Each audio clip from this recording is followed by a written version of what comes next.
है। Hello student, कैसे हैं आप सब। एक बार फिर से मेरे यूट्यूब चैनल प्रीति इनसाइड एकेडमी में आप सभी का स्वागत है। तो जैसे कि मैं PYQ सीरीज़ चला रही हूँ जो कि 20-25 क्वेश्चन की होती है। बहुत ज़्यादा क्वेश्चन नहीं रखती हूँ क्योंकि एक साथ पढ़ने से जो है बोर भी हो जाते हैं आप लोग और जो है समझ में भी नहीं आता है। तो चलिए शुरू करते हैं, क्योंकि इस वक्त तो PYQs ही हैं जो सबसे इम्पॉर्टेंट होते हैं रिविज़न के पर्पज़ से और जो है आपको क्वेश्चन कैसे आते हैं उसके पर्पज़ से। तो चलिए शुरू करते हैं। तो यहाँ पे जो पहला क्वेश्चन है वो आपके सामने ये रहा। पहला क्वेश्चन है जो कि मानव विकास कुछ विशेष सिद्धांतों पर आधारित है, निम्नलिखित में से कौन सा मानव विकास का सिद्धांत नहीं है। तो यहाँ पे मानव विकास के सिद्धांत से क्वेश्चन है और यहाँ पे जो पूछा गया है सबसे ज़्यादा ध्यान देने वाला वो नहीं है पूछा गया है।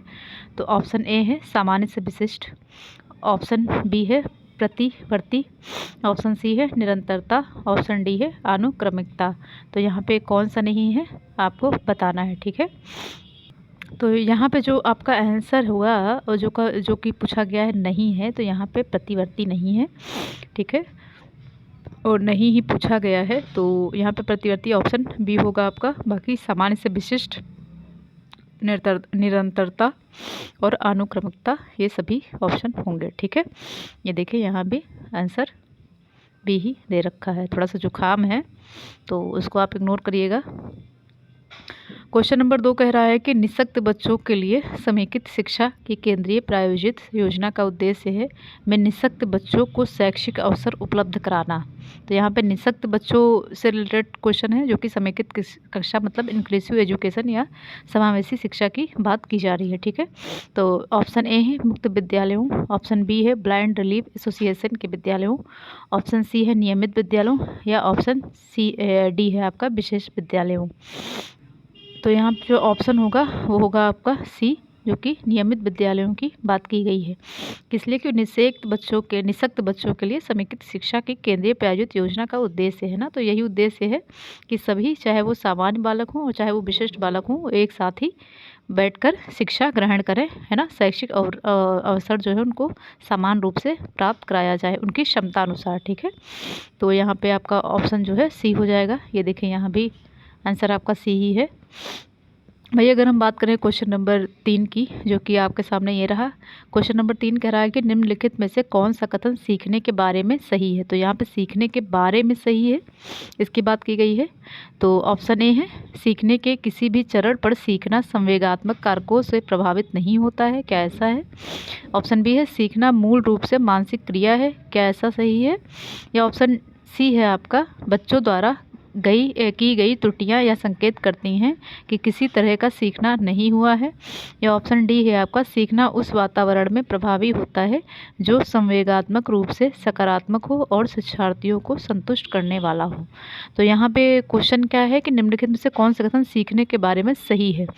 तो ऑप्शन ए कह रहा है कि सीखने के किसी भी चरण पर सीखना संवेगात्मक कारकों से प्रभावित नहीं होता है। तो ये आपका यहाँ पे गलत होगा, बिल्कुल भी सही नहीं होगा। सीखना मूल रूप से मानसिक क्रिया है, ये भी कुछ हद तक सही है लेकिन ये पूरी तरह से सही नहीं है। बच्चों द्वारा की गई त्रुटियां या संकेत करती हैं किसी तरह का सीखना नहीं हुआ है, क्या ऐसा है। ऐसा पूरी तरह से नहीं है, बल्कि ये बताया जाता है कि बच्चों को गलतियां करने दें, है ना। तो ये नहीं होगा यहाँ पे। ऑप्शन डी है सीखना उस वातावरण में प्रभावी होता है जो संवेगात्मक रूप से सकारात्मक हो और शिक्षार्थियों को संतुष्ट करने वाला हो। तो सबसे एप्रोप्रिएट आपका आंसर होगा यहाँ पे ऑप्शन नंबर डी होगा, ठीक है। तो यहाँ पे ऑप्शन नंबर डी होगा करेक्ट ऑप्शन आपका, जो कि यहाँ पे भी दे रखा है, ठीक है। अब अगर हम क्वेश्चन नंबर 4 की बात करें तो क्वेश्चन नंबर 4 जो है वो कह रहा है कि मूल्यांकन असेसमेंट का मुख्य उद्देश्य होना चाहिए। तो यहाँ पे मूल्यांकन का मुख्य उद्देश्य क्या होना चाहिए। ऑप्शन ए है यह निर्णय लेना कि क्या विद्यार्थी को अगली कक्षा में प्रोन्नत किया जाना चाहिए। ऑप्शन बी है सीखने में होने वाली कमियों का निदान और उपचार करना। ऑप्शन सी है शिक्षार्थियों की त्रुटियां निकालना। या ऑप्शन डी है शिक्षार्थियों की उपलब्धि को मापना। तो यहाँ पे आंसर जो क्वेश्चन आपका है कि मूल्यांकन का मुख्य उद्देश्य है। तो मूल्यांकन का जो मुख्य उद्देश्य है ऑप्शन ए क्या यह निर्णय लेना कि क्या विद्यार्थी को अगली कक्षा में प्रोन्नत किया जाना चाहिए, ऐसा है क्या, हो सकता है। ऑप्शन बी है आपका सीखने में होने वाली कमियों का निदान और उपचार करना, शिक्षार्थियों की त्रुटियां निकालना, क्या ऐसा होगा? तो ऐसा नहीं होगा। ऑप्शन डी है आपका शिक्षार्थियों की उपलब्धि को मापना। तो यहाँ पे जो आपका आंसर होगा, वो जो सबसे अप्रोप्रिएट आंसर है वो आपका ये रहा, वो रहेगा आपका बी। ठीक है, ऑप्शन नंबर बी रहेगा, सीखने में होने वाली कमियों का निदान और उपचार करना। ठीक है, असेसमेंट का यही मुख्य उद्देश्य होता है ना। तो यहाँ पे भी आंसर आपका दे रखा है ऑप्शन नंबर बी ही। चलते हैं नेक्स्ट क्वेश्चन पर, जो कि आपके सामने ये रहा। क्वेश्चन नंबर 5 है, जो कह रहा है कि शिक्षार्थी जो पहले सीख चुके हैं उसकी पुनरावृत्ति और प्रत्यास्मरण में शिक्षार्थियों की मदद करना महत्वपूर्ण है, क्योंकि। तो यहाँ पे जो क्वेश्चन है वो पूछ रहा है कि उसकी पुनरावृत्ति और प्रत्यास्मरण में शिक्षार्थियों की मदद करना महत्वपूर्ण है, क्योंकि। तो किस लिए महत्वपूर्ण है शिक्षार्थियों की मदद करना? ऑप्शन ए है, पूर्व पाठों को दोहराने का यह एक प्रभावी तरीका है। ऑप्शन बी है, यह शिक्षार्थियों की स्मृति को बढ़ाता है जिससे सीखना होता है। ऑप्शन सी है, किसी भी कक्षा अनुदेशन के लिए एक सुविधाजनक शुरुआत है। या ऑप्शन डी है, जो कि कह रहा है कि नई जानकारी को पूर्व जानकारी से जोड़ना सीखने को समृद्ध बनाना। तो यहाँ पे चलिए देखते हैं इसका आंसर क्या होगा। तो इसका जो आंसर होगा वो आपके सामने ये रहा कि नई जानकारी को पूर्व जानकारी से जोड़ना सीखने को समृद्ध बनाना, है ना। क्योंकि जैसे कि हमें सिखाया भी जाता है, अगर आप बीएड ट्रेनिंग करते हैं तो उसमें सिखाया भी जाता है, जो कि आपके पुनरावृत्ति प्रश्न होते हैं, है ना, कि बालक ने क्या सीखा, और पुरानी चीज़ों से जोड़ के उनसे प्रश्न किया जाता है कि बालक को कैसे सिखाना है ना। तो यहाँ पे जो आंसर होगा वो आपका डी होगा यहाँ पे, है ना। वही अगर बात करें हम क्वेश्चन नंबर 6 की, जो आपके सामने ये रहा कि सृजनात्मक उत्तरों के लिए आवश्यक है। तो सृजनात्मक मतलब क्रिएटिविटी, यहाँ क्रिएटिविटी की बात हो रही है। ऑप्शन नंबर ए है मुक्त उत्तर वाले प्रश्न। ऑप्शन नंबर बी है एक अत्यंत अनुशासित कक्षा। ऑप्शन नंबर सी है प्रत्यक्ष शिक्षण एवं प्रत्यक्ष प्रश्न। या ऑप्शन डी है विषय वस्तु पर आधारित प्रश्न। तो जैसे कि यहाँ पे क्रिएटिविटी की बात हो रही है, और क्रिएटिविटी क्या होता है, डाइवर्जेंट थिंकिंग के अंदर आता है ना। तो यहाँ पे आपका ऑप्शन जो होगा वो होगा आपका ए, जो कि है मुक्त उत्तर वाले प्रश्न, कि बच्चे को मुक्त क्वेश्चन दीजिए और जो है वो डाइवर्जेंट तरीके से सोच के लिखे, है ना। कोई उसका जो है एक आंसर ना हो, कई सारे आंसर वो निकाल सके एक क्वेश्चन का, है ना। तो यहाँ पे देख लीजिए कि आंसर ए ही है। तो आंसर नंबर ए होगा इस क्वेश्चन का। नेक्स्ट क्वेश्चन पे हम चलेंगे। क्लास अगर अच्छी लग रही हो तो लाइक कमेंट शेयर सब्सक्राइब जरूर करें।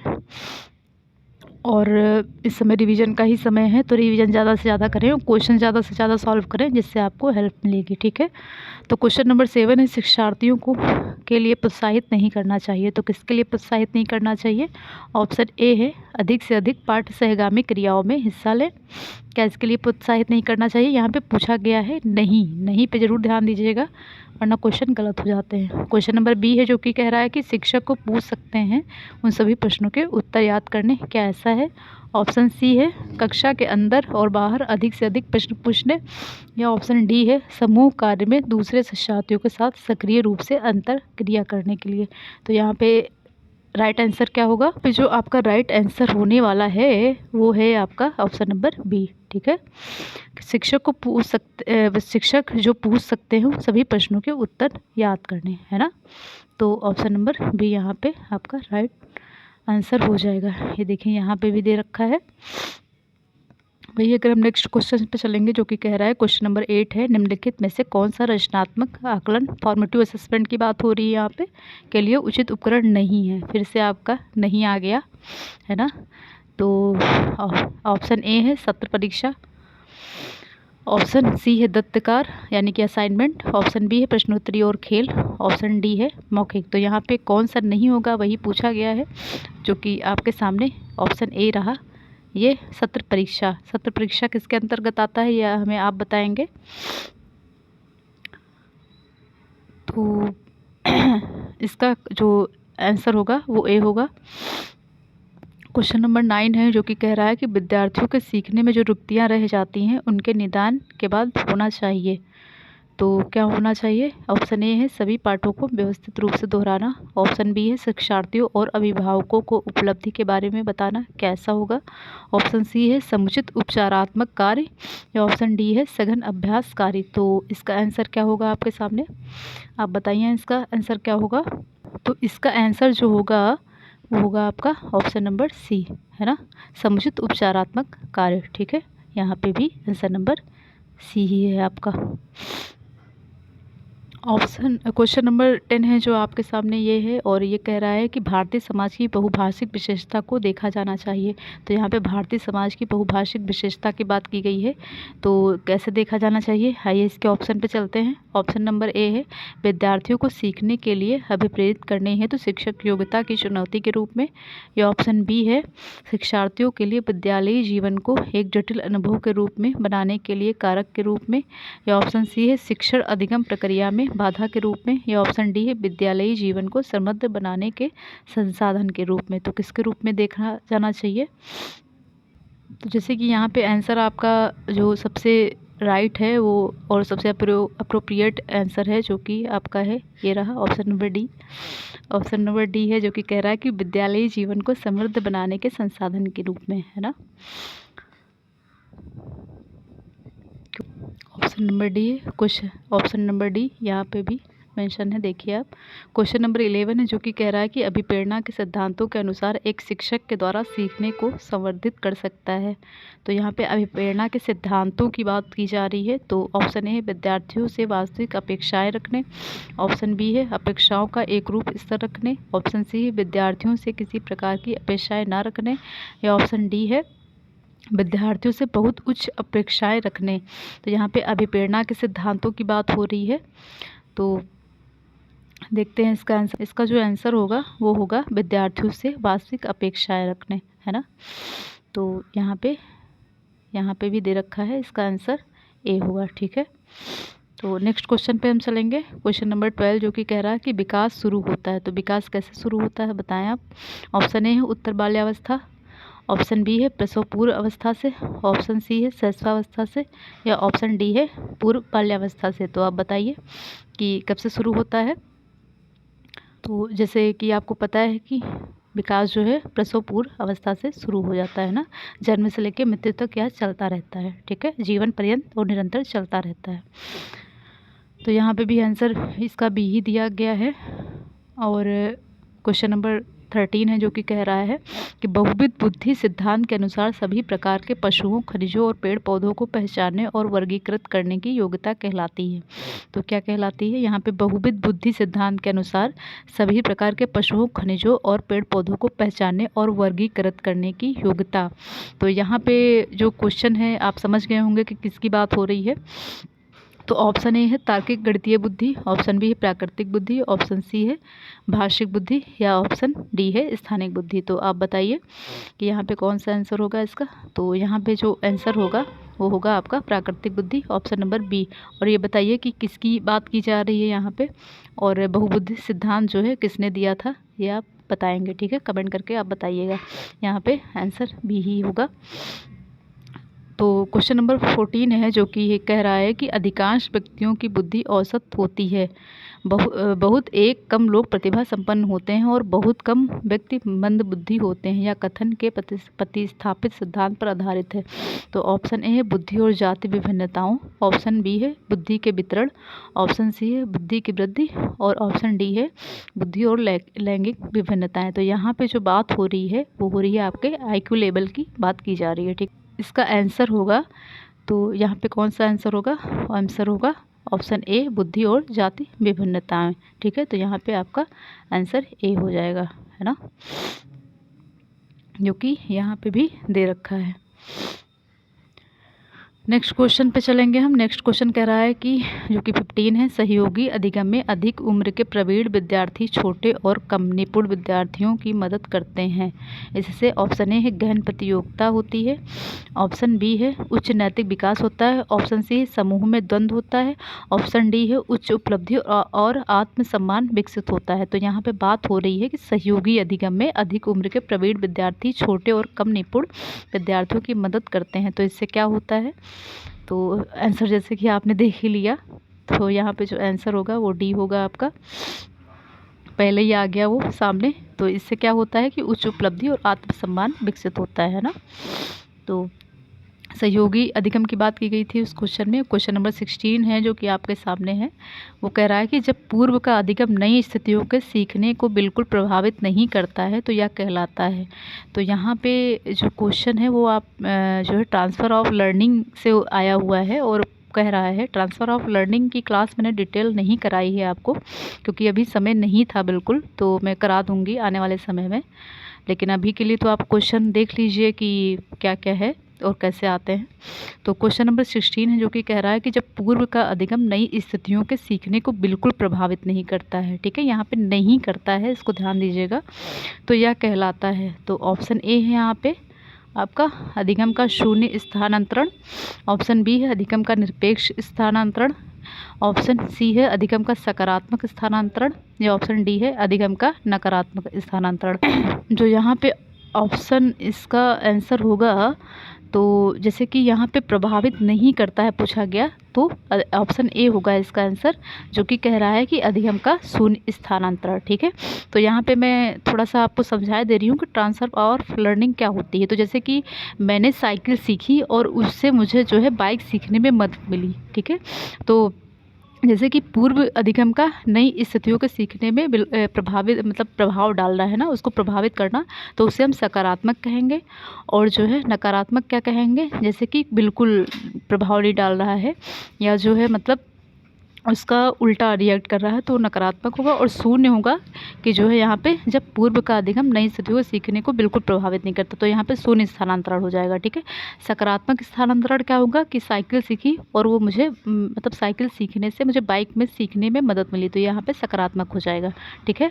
और नकारात्मक हो जाएगा कि ना जो है उसका सकारात्मक मतलब प्रभाव पड़ेगा और ना ही नकारात्मक प्रभाव पड़ेगा, तो ये जो है नकारात्मक हो जाएगा, ठीक है। तो यहाँ पे ऑप्शन जो होगा आपका ए है। बाकी मैं डिटेल क्लास बना दूँगी किसी दिन, तो आप बाद में इसको देख सकते हैं।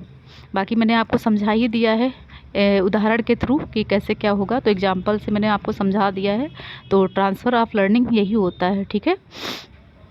क्वेश्चन नंबर 17 है, चिंतन अनिवार्य रूप से है एक क्या है, ऑप्शन ए है संज्ञानात्मक गतिविधि, ऑप्शन बी है मनोगैतिक विधि, ऑप्शन सी है मनोवैज्ञानिक विधि, या ऑप्शन डी है भावनात्मक विधि। तो यहाँ पे चिंतन की बात हो रही है, तो चिंतन अनिवार्य रूप से जो है वो है आपकी संज्ञानात्मक विधि, है ना, ऑप्शन नंबर ए। बिना किसी देरी किए इसका आंसर आप भी समझ गए होंगे और मैंने बता भी दिया। तो यहाँ पे भी आंसर आपका ए ही है, ठीक है, संज्ञानात्मक विधि बुद्धि या कहेंगे।